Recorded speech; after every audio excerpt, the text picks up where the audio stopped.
হরে কৃষ্ণা গৌর নিতাই নমস্কার। আজকের এই প্রোগ্রামে আলোচনা করব দোল পূর্ণিমা এবং চন্দ্রগ্রহণ সম্পর্কিত 5টি খুবই গুরুত্বপূর্ণ বিষয় নিয়ে।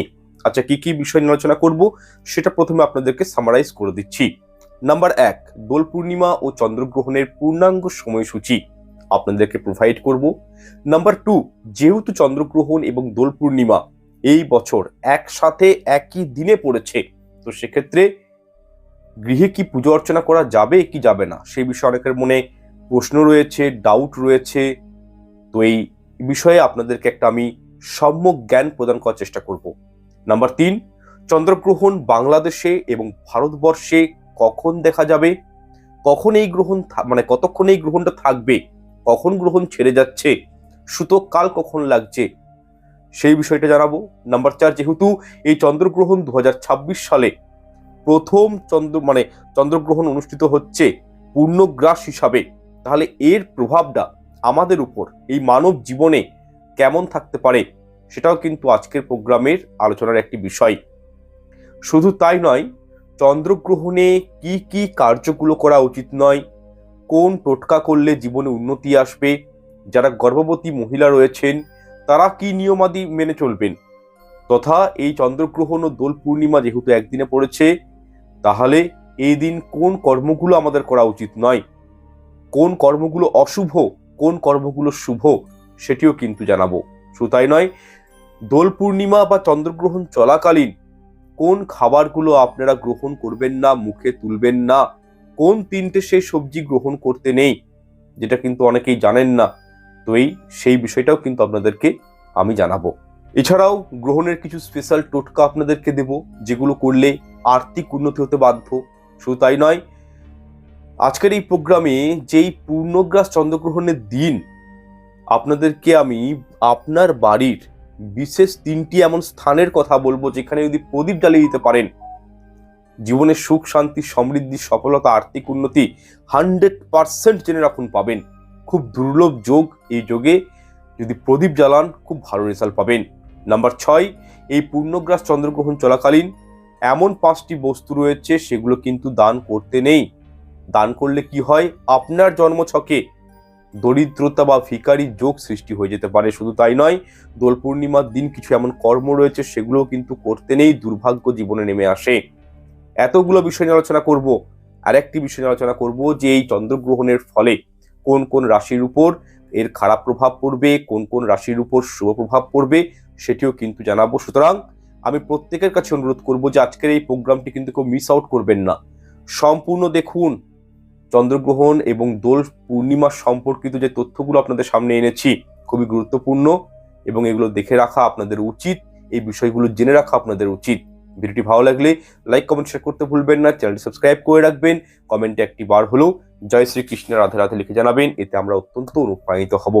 আর একটা বিষয়, যারা প্রিমিয়াম কুষ্টি করাতে চাইছেন, যারা হস্তবিচার করাতে চাইছেন, বাস্তু প্রতিকার করাতে চাইছেন, তারা হোয়াটসঅ্যাপ নাম্বার যোগাযোগ করবেন। হোয়াটসঅ্যাপ নাম্বার পাবেন কোথায়? ভিডিওর মধ্যেও পেয়ে যাবেন, ভিডিও ডেসক্রিপশন বক্সেও পেয়ে যাবেন। অন্য কোথা থেকে হোয়াটসঅ্যাপ নাম্বার কিন্তু কালেক্ট করবেন না, সেক্ষেত্রে ঠকে যেতে পারেন। আমার চ্যানেলে আমার ভিডিও ডেসক্রিপশন বক্সে যে হোয়াটসঅ্যাপ নাম্বার রয়েছে সেখানে কিন্তু যোগাযোগ করবেন। প্রথমে আলোচনা করি দোল পূর্ণিমার পূর্ণাঙ্গ সময়সূচি সম্পর্কে। দেখুন, এই বছর বাংলার 18ই ফাল্গুন, আপনারা লিখে রাখবেন, কাজে লাগবে। এবছর 2026 সালে 18ই ফাল্গুন বাংলাতে 1432 এবং ইংরাজির 3রা মার্চ 2026 মঙ্গলবার পড়েছে দোল পূর্ণিমা। শ্রী শ্রী গৌর পূর্ণিমা বলা হয়, এটিকে আবার বসন্ত উৎসব ফাল্গুনী পূর্ণিমাও বলা হয়। তাহলে এই পূর্ণিমা তিথিটি শুরু হচ্ছে কখন জানতে হবে। বাংলার 17ই ফাল্গুন ও ইংরাজি 2রা মার্চ সোমবার সন্ধ্যা 5:44 পূর্ণিমা তিথি কিন্তু শুরু হয়ে যাচ্ছে, এবং পূর্ণিমা তিথিটি সমাপ্ত হবে কখন? বাংলার 18ই ফাল্গুন, ইংরাজি 3রা মার্চ মঙ্গলবার বিকেল 4:59 এই তিথি কিন্তু সমাপ্ত হচ্ছে। তাহলে শাস্ত্র কি বলছে, কবে উদযাপন করবেন? উদয়া তিথি অনুসারে দোল পূর্ণিমা দেখতে গেলে এই উৎসবটি পালিত হবে কবে? 3রা মার্চ 2026 মঙ্গলবার। যাই হোক, দেখুন, এখন প্রশ্ন হচ্ছে 2026 সালে দোল পূর্ণিমার দিন আবার কি পড়ে গেছে? পূর্ণগ্রাস চন্দ্রগ্রহণ পড়েছে। সুতরাং এই পূর্ণগ্রাস চন্দ্রগ্রহণের প্রভাব আমাদের মানব জীবনের উপর কেমন পড়বে, আমাদের কি করণীয়, সেটাও কিন্তু জানা প্রয়োজন। এক্ষেত্রে দেখুন 2026 সালে মোট এই সমগ্র বছরে মোট 4টি গ্রহণ থাকবে। এর মধ্যে 2টি সূর্যগ্রহণ, 2টি চন্দ্রগ্রহণ।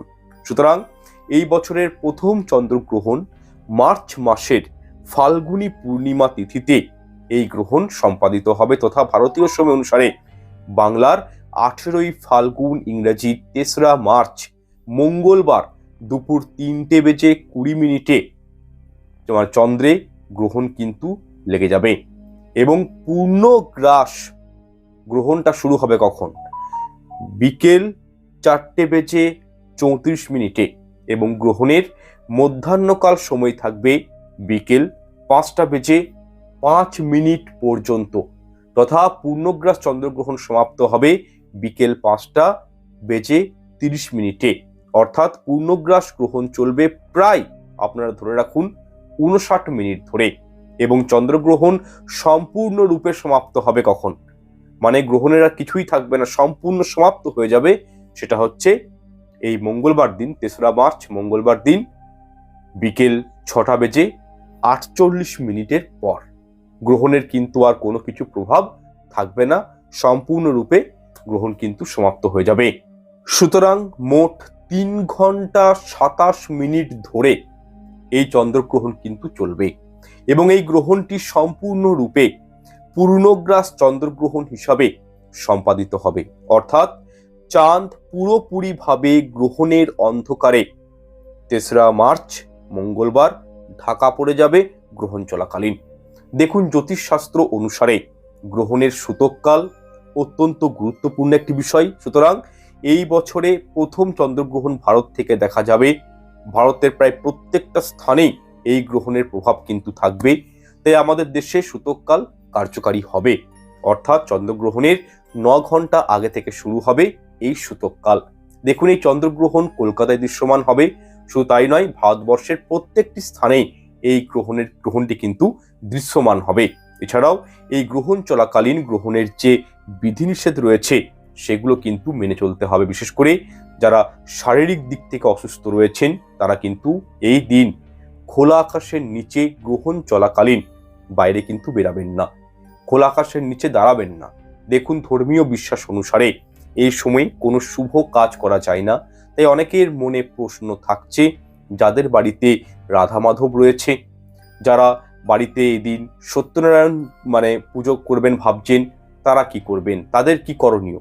দেখুন, এক্ষেত্রে পঞ্জিকা মতে সত্যনারায়ণ পুজোর ব্রত উপবাস নিশি পালন হবে বাংলার 17ই ফাল্গুন ও ইংরাজির 2রা মার্চ সোমবার সন্ধ্যা 5:42 থেকে শুরু করে সন্ধ্যা 7:11 মধ্যে।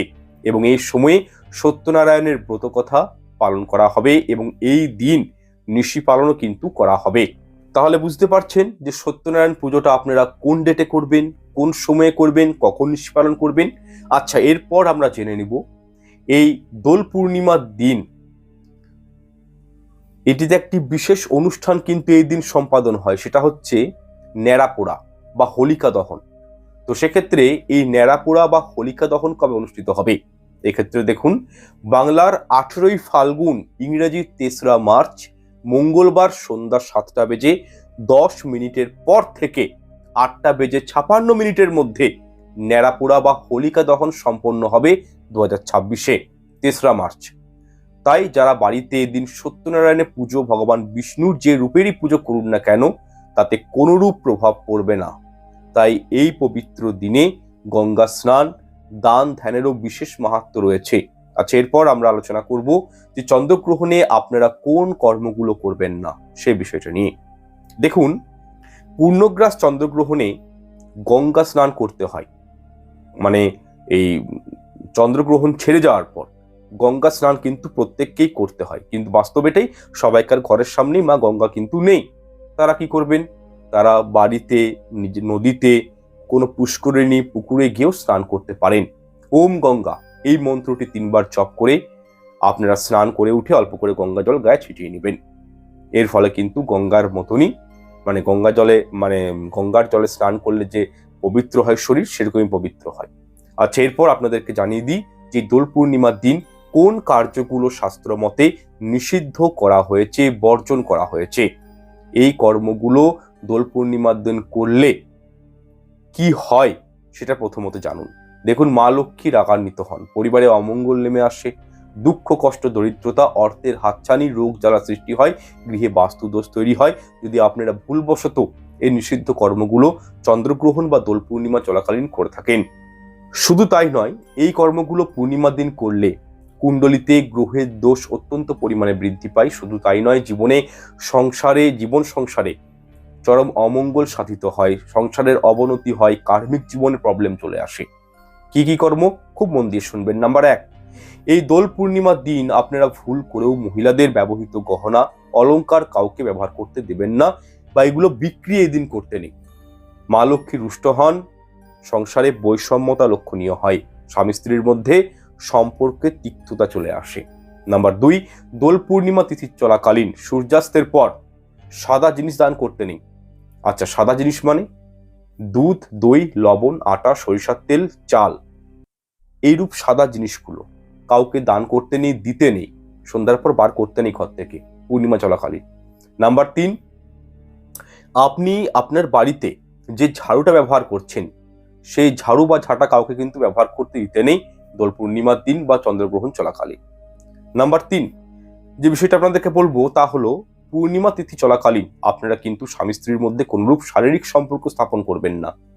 শাস্ত্রে বলা হয়েছে এর ফলে যে সন্তানের জন্ম হয় তাকে কিন্তু সারাটা জীবন খুব ট্রাভেলসের মধ্যে তাকে জীবনটায় কাটাতে হয়। রোগ জ্বালা, অর্থহানি, বাজে পথে পরিচালিত হওয়া, বাজে নেশে আসক্ত হওয়া, এই প্রবলেমসগুলো তার মধ্যে কিন্তু চলে আসে।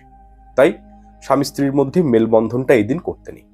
নাম্বার 4, দোল পূর্ণিমা তিথি চলাকালীন আপনারা কিন্তু কখনোই নিজের পরিবারের সদস্যদের সাথে বা বাইরের কোনো লোকেদের সাথে, নিজের কর্মক্ষেত্রে কোনো মানুষের সাথে কোনো ঝুট ঝামেলা, অশান্তি, বাদ বিবাদ, বাকবিতণ্ডা, ঝগড়াঝাটি এইগুলোতে জড়িয়ে পড়বেন না, নিজেকে শান্ত রাখবেন।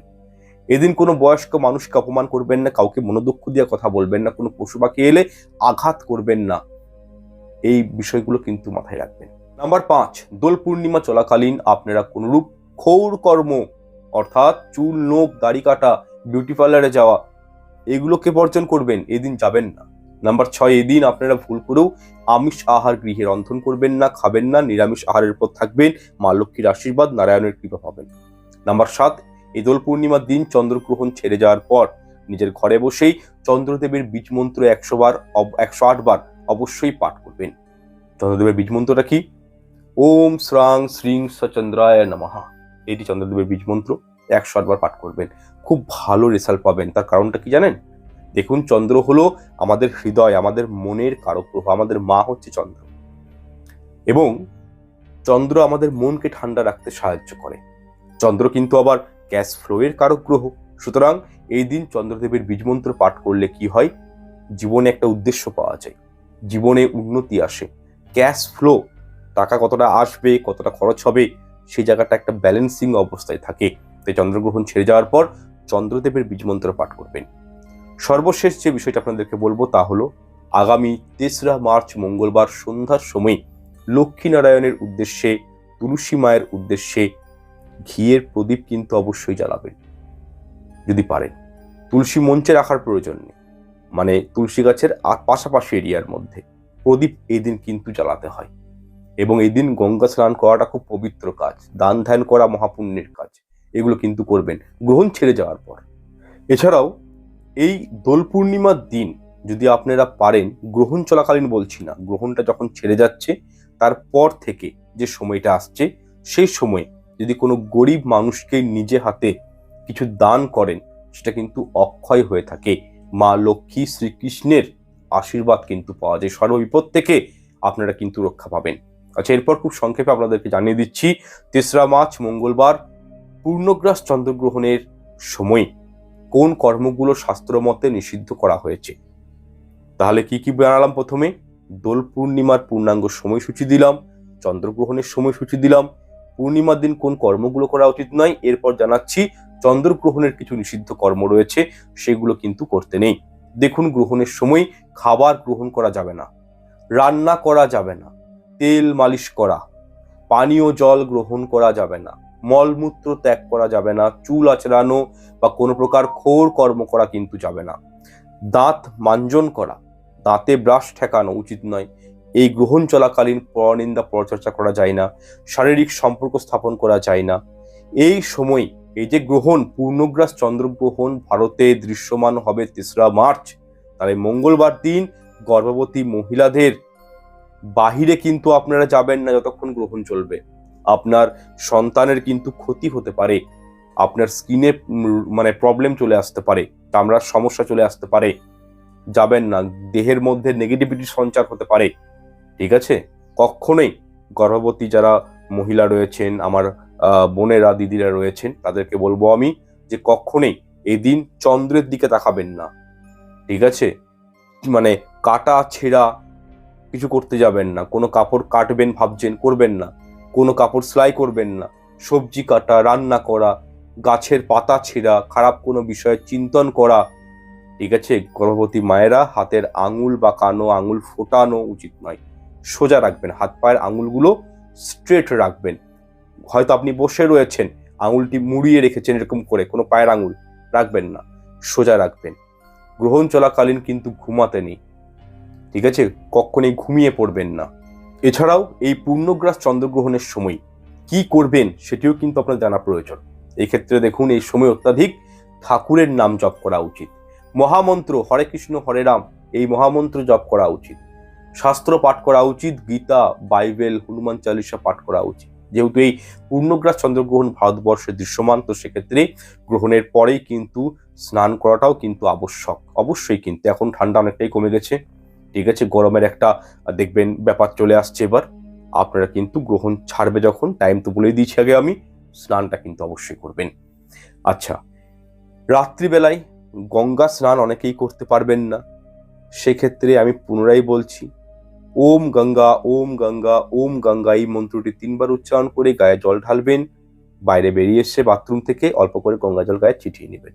আপনাদের গঙ্গা স্নানের মতনই শরীর মন পবিত্র হয়ে যাবে। এতটুকু কাজ করবেন। আচ্ছা, আরেকটা বিষয়, যে রান্না আপনারা করে রেখেছেন তার মধ্যে কিন্তু অবশ্যই তুলসী পত্র প্রত্যেকটা খাবারের উপর দিবেন। কাঁচা সবজির উপর, ফল মূল থাকলে ফ্রিজে তার উপর দিবেন, শুকনো খাবারের উপর তুলসী পত্র রেখে দিবেন, পানীয় জলে তুলসী পত্র রাখবেন, আপনাদের আটার ড্রামে, চালের ড্রামে, যেখানেই খাবার রয়েছে একটি করে কিন্তু তুলসী পত্র রেখে দিবেন। কখন? গ্রহণ লাগার আগেই তুলবেন। ঠিক আছে, গ্রহণের সময় তুলসী গাছে হাত দিতে নেই, গ্রহণ লাগার আগেই তুলসী পত্র চয়ন করে রাখবেন, সেগুলি কিন্তু দিয়ে দিবেন। আচ্ছা দেখুন, এই আরেকটা বিষয় বলে রাখি, চন্দ্রগ্রহণ চলাকালীন প্রেগনেন্ট মহিলা হোক বা এমনি মহিলা, চুল খুলে রাখা একেবারেই কিন্তু উচিত নয়। আপনার বিয়ে হোক বা নাই হোক, চুল খুলে রাখবেন না কিন্তু। আচ্ছা দেখুন, চন্দ্রগ্রহণে 5টি বিশেষ কর্ম রয়েছে, সেগুলো করবেন, জীবনে সুখ শান্তি আসবে, প্রসপারিটি আসবে। 5টা কর্ম কি কি? নাম্বার 1, এই দিন গ্রহণ চলাকালীন গর্ভবতী মহিলারা নিজেদের গুরুমন্ত্র পাঠ করবেন। যাদের গুরুমন্ত্র নেই তারা হনুমান চালিসা, কৃষ্ণ মন্ত্র পাঠ করবেন, হরে নাম হরে কৃষ্ণ মন্ত্র জপ করতে পারেন। নাম্বার 2, গর্ভবতী মহিলারা ধারালো কোনো জিনিস স্পর্শ করবেন না। বোটিং, ছুরি, কাঁচি, কোদাল, করুল এই জিনিসগুলো স্পর্শ করা যায় না। নাম্বার 3, গ্রহণ চলাকালীন বাড়ির সদর দরজায় একটি সরিষার তেলের প্রদীপ অবশ্যই জ্বালিয়ে রাখবেন। এক্ষেত্রে ঠাকুর ঘর থেকে ওই পিতলের প্রদীপ জ্বালালে হবে না, মাটির প্রদীপ আগের থেকে কিনে আনবেন, সেটি জ্বালাবেন। কারণ গ্রহণ স্টার্ট হয়ে যাওয়ার পর ঠাকুর ঘরে ঢুকতে নেই, ঠাকুর ঘরের পর্দা টাঙিয়ে দিতে হয়, ঠাকুরকে স্পর্শ করতে নেই। ছোট ছোট বিষয় মনে রাখার বিষয়। ঠিক আছে, মাটির প্রদীপ 1 টাকা 2 টাকা দাম নেবে আই থিঙ্ক, সেগুলো কিনে এনে আপনারা কিন্তু আপনাদের ওই বাড়ির যেটা মেন এন্ট্রান্স রয়েছে সেখানে কিন্তু প্রজ্বলিত করে রাখবেন। কি হয় এতে? জীবন থেকে অন্ধকারটা মুছে যায়। প্রদীপের আলো আমাদের জীবন থেকে অন্ধকারটা মুছায়, নেগেটিভিটি ঘরে প্রবেশ করতে দেয় না। নাম্বার 4, চন্দ্রগ্রহণ চলাকালীন বাচ্চারা লোহার কোনো জিনিসপত্র স্পর্শ করবেন না। ঘরের ছোট বাচ্চা রয়েছে আপনাদের, তাদেরকে শিখিয়ে দিবেন যেন কোনো লোহার জিনিস স্পর্শ না করে, লোহা থেকে দূরে থাকবেন। নাম্বার 5, গ্রহণ চলাকালীন স্বামী স্ত্রীর মধ্যে সম্পর্ক স্থাপন করা উচিত নয়। নাম্বার 6, চন্দ্রগ্রহণ চলাকালীন কোনো খাবার নিজের দাঁতে কাটবেন না। অনেকেই দেখবেন নখ কাটে হাতে করে, করা উচিত নয়, গ্রহ দোষ খারাপ হয়ে যায়, গ্রহে দোষা লেগে যায়। যাই হোক, এই পূর্ণগ্রাস চন্দ্রগ্রহণে কোন কোন রাশির উপর শুভ এবং অশুভ প্রভাব পড়তে চলেছে সেটি এরপর জানিয়ে দিচ্ছি, মন দিয়ে শুনুন। প্রথমত দেখুন, এই দিন লাল, কালো, নীল এই তিনটে রঙের কোনো পোশাক কিন্তু আপনারা পরবেন না। কি বললাম? লাল, কালো, নীল পরতে নেই এই দিন। গ্রহণের প্রভাব কোন কোন রাশির উপর পড়েছে জেনে নিন। এক্ষেত্রে গ্রহণের অশুভ প্রভাব পড়বে কুম্ভ রাশির উপর, মকর রাশির উপর এবং মীন রাশির উপর। অন্যদিকে গ্রহণের শুভ প্রভাব পড়বে মেষ রাশি, কন্যা রাশি, সিংহ রাশি আর ধনুর উপর। যাই হোক, এই চন্দ্রগ্রহণটি চলাকালীন সূতককাল থেকেই পুজো পাঠ বন্ধ থাকবে, ঘরের দেবী মূর্তিদেরকে স্পর্শ করা যাবে না, তুলসী পত্র চয়ন করা যাবে না, তুলসী গাছে জল দেওয়াও যাবে না। আপনারা দেখবেন এই সময়ে সমস্ত মন্দিরের কপাট কিন্তু বন্ধ করে দেওয়া হবে। তার সাথে সাথে একটা পর্দা টাঙিয়ে দিতে হয় মন্দিরের সামনে, এবং গ্রহণ চলাকালীন কোনো দেবদেবীর পুজো করবেন না, কোনো দেবদেবীকে স্পর্শ করবেন না। এবার আমি আপনাদের জানাচ্ছি, চন্দ্রগ্রহণের দিন কোনো মতেই এই সব কাজগুলো কিন্তু করা যাবে না। প্রথম হচ্ছে, চন্দ্রগ্রহণের দিন কোনো মতেই রাগ করা, মাথা গরম করা উচিত নয়, তথা কাউকে অশ্রাব্য অর্থাৎ গালিগালজ করাও কিন্তু একেবারে উচিত নয়। বিশেষ করে এই বছর চন্দ্রগ্রহণ এবং দোল পূর্ণিমা একসাথে পড়েছে, এই দিন কিন্তু এই কর্মটি করবেন না। এছাড়াও পূর্ণগ্রাস চন্দ্রগ্রহণ লাগার পর আপনারা কোনো কিছু রান্না করবেন না, জল গরম করা যাবে না, এটা খেয়াল রাখবেন। অনেকে ঘরে বাচ্চা আছে, জল গরম করতে হয়, এই সময় কিন্তু জল গরম করতে নেই। কোনো কিছু খেতেও নেই, শ্মশান চত্বর বা নির্জন স্থানে কিন্তু যেতে নেই, কারণ ওইসব জায়গাতে নেগেটিভ এনার্জিটা অত্যন্ত মাথাচাড়া দিয়ে উঠে, আপনার শরীরকে আপনার মনকে হ্যাম্পার করতে পারে। যেতে নেই নির্জন স্থানে। শুধু তাই নয়, চন্দ্রগ্রহণের দিন নতুন কোনো কাজ শুরু করা উচিত নয়। খোলা আকাশের নিচে কোনো মতেই যাবেন না যতক্ষণ গ্রহণ প্রক্রিয়াটি চলবে। দ্বিতীয়ত হচ্ছে, কোনো ধারালো জিনিস, আমি একটু আগেই বললাম, ছুরি, কাঁচি, কোদাল, বটি, সূচ, অনেকে সেলাই করেন, এগুলোকে স্পর্শ করতে নেই। গর্ভবতী মহিলাদের জন্য একটা বিষয় বলে রাখি, আপনারা কিন্তু গ্রহণ চলাকালীন আপনার বাড়ির জানালার ধারে কিন্তু বসবেন না, ফ্ল্যাটের ছাদে উঠোনে থাকবেন না। গ্রহণ চলাকালীন ঘুমাতে নেই, নিজের গুরুমন্ত্র পাঠ করতে হয়, নিজের বাক্যে নিয়ন্ত্রণ রাখতে হয়, হরিনাম জপ করতে হয়। দেখুন, জ্যোতিষশাস্ত্র মতে এমনটা বলা হয়, গ্রহণের সূতককাল লেগে যাওয়ার পর ঠাকুরকে কিন্তু দর্শন করা যায় না, কিন্তু ঠাকুরের নাম জপ করা যায়। আপনি আলাদাভাবে ঠাকুর নাম জপ করতে পারেন ঠিকই, ঈশ্বরকে ডাকবেন, ততই আপনার মঙ্গল হবে, কিন্তু ভগবানকে বা আপনার মন্দিরে তখন কিন্তু স্পর্শ করবেন না। গ্রহণ চলাকালীন ক্যাশ বাক্সতে স্পর্শ করা উচিত নয়, অনেকেই জানেন না। গ্রহণ চলাকালীন নিজের আলমারির গেট খোলা উচিত নয়। অনেকেই দেখবেন আলমারিতে টাকা পয়সা রাখে, অলংকার রাখে, ওটা কিন্তু একটা অর্থের স্থান, তাই তো? তো এই অর্থের স্থানেও কিন্তু গ্রহণ চলাকালীন হাত দিতে নেই। আচ্ছা, দোল পূর্ণিমার দিন কখনই আপনারা অন্যের বাড়িতে গিয়ে খাদ্য আহার গ্রহণ করবেন না। ঠিক তেমনই নিজের গৃহে যখন খাবার খাবেন তখন কয়েকটি বিষয় কিন্তু মাথায় রাখবেন। যেমন ধরুন, গৃহের মধ্যেই পবিত্র দিনে মদ্যপান করবেন না, কোনো নেশা ভাঙ করবেন না। শুধু তাই নয়, এই পবিত্র পূর্ণিমার দিন আপনারা বাড়ির মধ্যে আমিষ আহার রন্ধন করবেন না। মাছ, মাংস, ডিম, পেঁয়াজ এগুলো কিন্তু দোল পূর্ণিমার দিন খেতে নেই। এছাড়াও এই পবিত্র দোল পূর্ণিমার দিন কি খাবেন না? মুসুরির ডাল ভুল করেও খাবেন না। তথাই পবিত্র দিনে বেগুনকে পুড়িয়ে খাবেন না, পোড়া জাতীয় কোনো খাবার কিন্তু খাবেন না। বেগুন পোড়া, টমেটো পোড়া, অনেকেই ব্রেড বাটার খায়, পোড়া জিনিস তো এগুলো, রুটি পোড়া জিনিস, এগুলো কিন্তু অ্যাভয়েড করবেন, খাবেন না। আপনারা যদি ভুল করে পবিত্র দোল পূর্ণিমার দিন পোড়া জাতীয় কোনো খাবার খেয়ে থাকেন, তাহলে কি হয়? আপনাদের আর্থিক জীবনে, আপনাদের সাংসারিক জীবনে অনেক প্রবলেম চলে আসতে পারে। ঠিক আছে, নানা রকম দুঃখ যন্ত্রণায় ভোগ করতে পারেন। তাই এই পবিত্রতম দিনে এই বিষয়গুলো মেনে চলার চেষ্টা করবেন, ভালো কিন্তু আপনাদেরই হবে। সব থেকে বড় বিষয়টি হলো, দোল পূর্ণিমার দিন ভুল করেও আপনারা কিন্তু সজনে ডাঁটা ঘরে রন্ধন করবেন না বা নিজের মুখে তুলবেন না, এই বিষয়টি মাথায় রাখবেন। আপনারা যদি এই দিন সজনে ফুল বা সজনে ডাঁটা মুখে তুলেন, তাহলে কিন্তু চতুর্দিক থেকে আপনাদের জীবনে বিপদ আপদ, রোগ জ্বালা, যন্ত্রণা, আর্থিক কষ্ট এগুলো কিন্তু আপনাদের জীবনে নেমে আসতে বাধ্য। তাহলে জানিয়ে দিলাম যে দোল পূর্ণিমার দিন কোন সবজিগুলো গ্রহণ করতে নেই, সুতরাং এই বিষয়গুলো একটু মাথায় রাখবেন। যাই হোক, আজকের প্রোগ্রামটা আমি দীর্ঘায়িত আর করছি না, এখানে শেষ করছি। যারা হস্তবিচার প্রেম কুষ্টি পেতে চান, হোয়াটসঅ্যাপ নাম্বারে যোগাযোগ করবেন, অবশ্যই হেল্প করা হবে। আর আরেকটা বিষয়, প্রোগ্রামটি ভালো লাগলে লাইক, কমেন্ট, শেয়ার করতে ভুলবেন না। হর হর মহাদেব কমেন্ট লিখে জানাবেন, চ্যানেল সাবস্ক্রাইব করে রাখবেন, এবং ভিডিওটি যদি ইনফরমেটিভ আপনাদের কাছে লাগে অবশ্যই একটু পারলে শেয়ার করে দেবেন। অন্যদেরও এতে উপকার হয় এবং আপনাদের এতে পুণ্য হবে। তো যাই হোক, দেখা হচ্ছে পরের অনুষ্ঠানে। ঈশ্বর আপনাদের মঙ্গল করুক। নমস্কার, ধন্যবাদ।